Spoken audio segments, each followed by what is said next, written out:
So quarterback Chris Oladokun is back on a new deal. The NFL Combine is just around the corner, and Brett Veach has some tough decisions to make regarding the roster. Plus, after falling short in Super Bowl LAX, how can the Chiefs reload and get back on top? We're breaking it all down today. Let's get into it.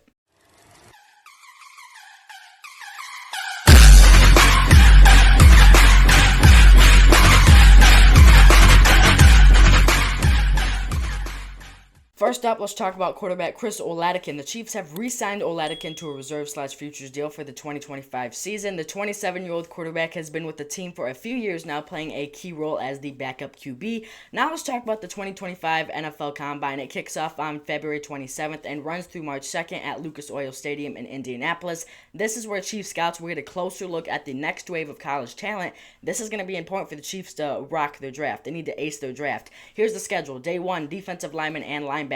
Day 2, tight ends and defensive backs. Day 3, quarterbacks, wide receivers, and running backs. Day 4, offensive linemen. The Chiefs have plenty of holes to fill, so this is going to be a crucial event for them. Stay tuned. I'll have full coverage and analysis of the prospects Kansas City could target around late March and all of April, so stay tuned for that. Last year, Brett Veach was busy making last-minute roster moves, from bringing back Juju Smith-Schuster to adding Samaje Perine. Veach showed he's always looking to improve this team. Perine ended up playing a key role on this offense, especially as a receiving back, but now at 29 years old, should the Chiefs bring him back? His receiving stats were solid, but his rushing numbers were his lowest since 2019.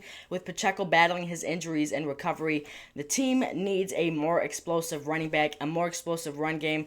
If Perine returns, it'll likely be on a cheap one-year deal. I'd really love to see him back. I think he's a good depth piece, to be honest. And really quickly here before we move on, I just wanted to say that quarterback Patrick Mahomes was seen rocking his new haircut. Also, the Chiefs met with wide receiver Ali Jennings at the Hula Bowl. Jennings is most likely going to be a UDFA, but I could see Brett Veach picking him up as a UDFA for sure. And also, it's been said per Chiefs Blitz that the Chiefs will not use the franchise tag on anyone this offseason. So let's talk about the elephant in the room, Super Bowl 59. The Chiefs had a golden opportunity to make history and three-peat, but instead we got a disaster class. Mahomes struggled, the offensive line collapsed, and Andy Reid had a tough night. But it's time to move forward. Enough of that. Some key offseason needs for this team: offensive line, defensive line, running back, wide receiver, maybe a tight end, and some secondary depth. The Chiefs have a lot of work to do this offseason. They need a long-term solution at left tackle, a dynamic running back, even more dynamic than Pacheco, and a deep threat to stretch the field. And I think Worthy is our guy for that, but we still need to draft one, considering DeAndre Hopkins and Marquise Brown are free agents.